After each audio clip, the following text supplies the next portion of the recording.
રાજકોટમાં હીરા વેપારી બન્યો હની ટ્રેપનો શિકાર। ટોળકીએ વેપારીને 1 લાખની કિંમતની 2 વીંટી અને રોકડ મળી 1.45 લાખ પડાવ્યા।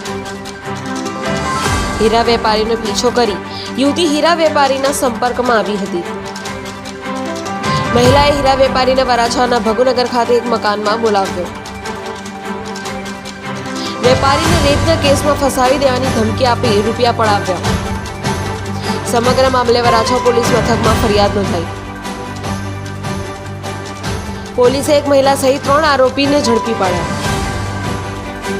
નિલેશ ગોસ્વામી, ગૌરવ રબારી અને મનીષા કોટડિયાની કરી ધરપકડ।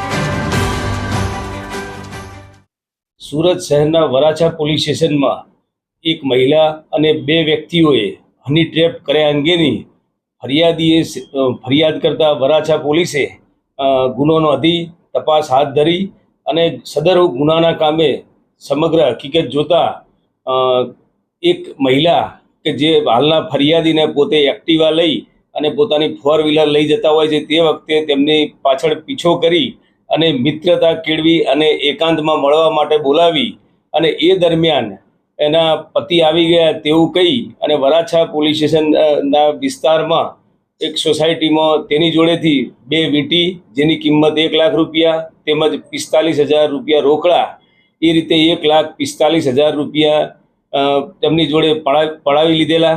અને આ બાબતે પોલીસે એક અજાણી મહિલા તેમજ 2 અજાણ્યા વ્યક્તિઓ વિરુદ્ધમાં ફરિયાદ નોંધાયેલ હતી। વરાછા પોલીસ ઇન્સ્પેક્ટર અને તેમની ટીમે આ ગુનાના કામે 3 આરોપીઓની ધરપકડ કરેલ છે, જેમાં જે મહિલા હતી 35 વર્ષની આશરાની ઉંમર બતાવેલ હતી તે મહિલા તેમજ ગૌતમ તેમજ નિલેશ નામના 2 ઈસમોની પણ અટકાયત કરવામાં આવેલ છે અને હાલ તપાસ ચાલુ છે।